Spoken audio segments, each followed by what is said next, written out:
According to an entry found in the Scientific American Mind of the November-December issue of 2017, roughly 20 to 25% of the population suffers from a mental health illness. So if you take into account there's 7.7 billion people in the world, 20% of that would be 1,540,000,000 people. 25% of that would be 1,925,000,000 people. Not to bore you with all the numbers, but that's a lot of people suffering.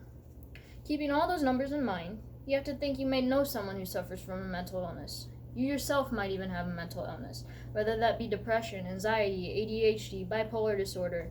The list goes on. And being able to understand the severity of mental health issues is not only important to you, but it can also help you understand what another person may be suffering with. As a psychology minor and student who has been studying mental health for over a month, I believe I've accumulated enough information to introduce to you the basics of mental health and educate you about problems regarding the topic. Today I'd like to warn you about the severity of mental health issues, reasons why people don't seek help, and the lack of education, and prepare you for a solution we must take.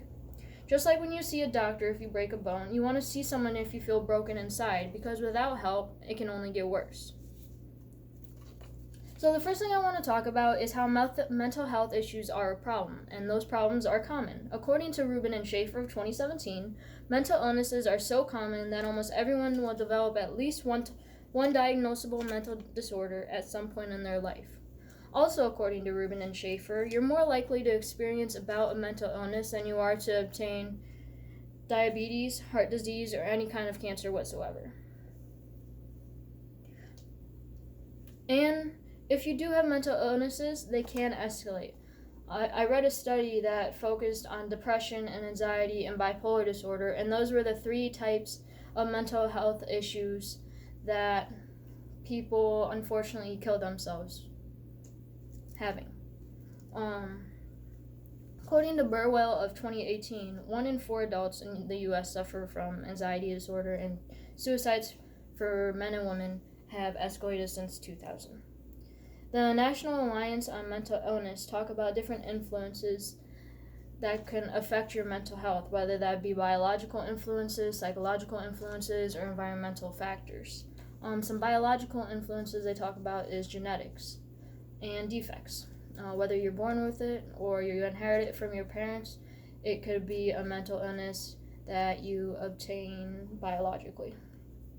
Psychological aspects of mental illness could be neglect or trauma when you're younger.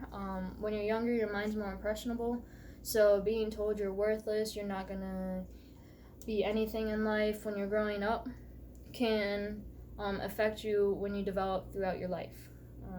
Some environmental factors can be something such as death, whether that be you're in the military or you just had someone in your family who you were really close to that can influence your mental health issues. There's also your social expectations that tie in with low self-esteem. Especially in today's society, there's a lot of comparison between how we see ourselves and how we see other people, whether that be models or superstars. We see them on the red carpets and we're like, oh, she's so pretty, or oh, he's so handsome, and we compare ourselves to that, and it just makes us feel insuperior, I guess. And there's a reason that people don't seek help for their mental illness. There's definitely a stigma surrounding it, according to Merriman of 2018, and that stigma causes people to feel ashamed and isolated, which prevents them from seeking the help that they need. The idea that seeking help shows a sign of weakness is definitely a part of that stigma, similarly to when guys show emotion, they're considered weak or a pansy because they aren't putting on this facade of being this strong masculine guy. Another reason why people don't seek help is because they thought they could handle their problems without treatment. According to a poll posted by SAMHSA, 34.3% of 70,000 people aged 18 and up said they thought they could handle their problem without treatment. According to that same poll, 42.2% of 70,000 people said that they couldn't afford the cost of treatment. Now, people have insurance, but sometimes insurance doesn't cover everything, and people say, oh, I'm fine, I don't need to pay this amount to just find out that I'm okay, and they spend that money on something else instead of getting help for themselves. The next thing I want to talk about is the availability of psychiatrists. There's not enough availability, especially on campuses like universities or high schools. There's more demand than there's more need for it than there is demand. There's not enough people available. According to Riley of 2018, the average university has one professional counselor for every 1,737 students, while the International Association of Counseling Services recommends 1,000 to 1,500 students per therapist. Next thing I want to talk about is the lack of education surrounding mental illness. Because of the stigma, people like to avoid the topic about talking about it, and talking about it doesn't bring awareness to it at all, and it can't educate people. Another thing is that there's health classes within schools, whether that be high school, elementary school, college, but all those classes, according to Vestal, focus on tobacco, drugs, alcohol, and safe sex. They don't focus on the mental issues of things.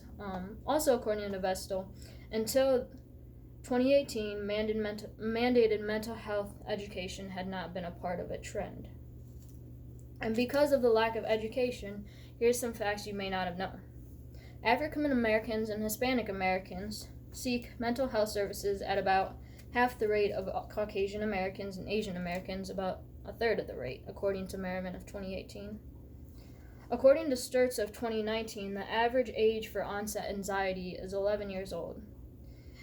And if you know someone who has suicidal tendencies or who has attempted suicide, it's best after they seek treatment to keep an eye on them for the first 3 months, because that's when they're at their highest to rebound.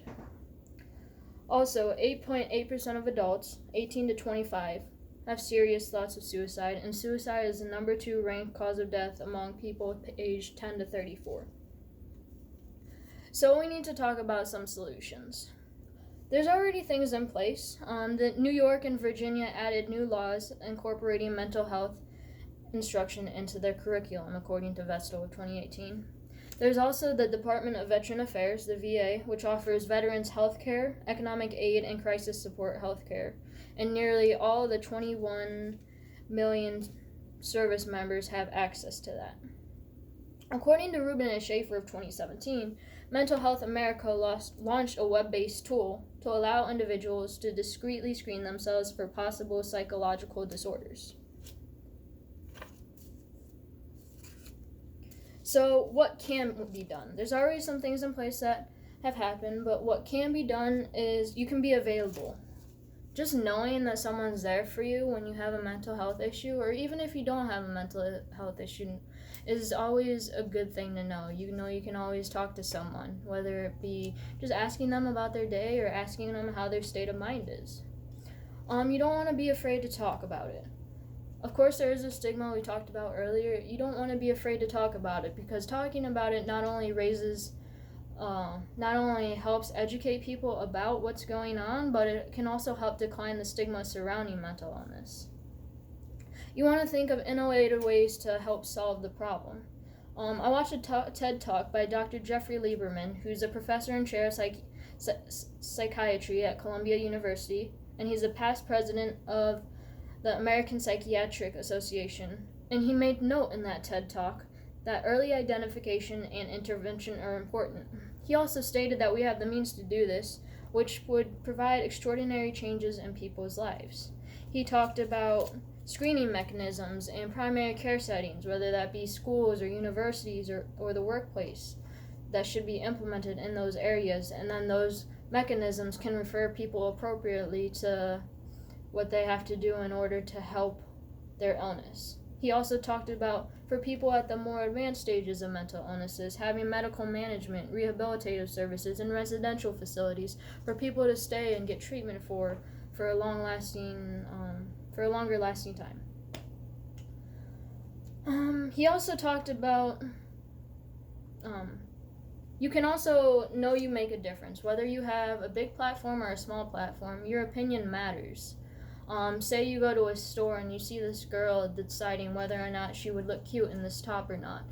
saying, hey, you look cute, or you would look good in this, could influence whether or not she buys that. So just knowing that you can talk to someone and that your opinion could make a difference, it could be a long-lasting effect, and it could possibly make a decision on whether or not it'd be a life or death situation.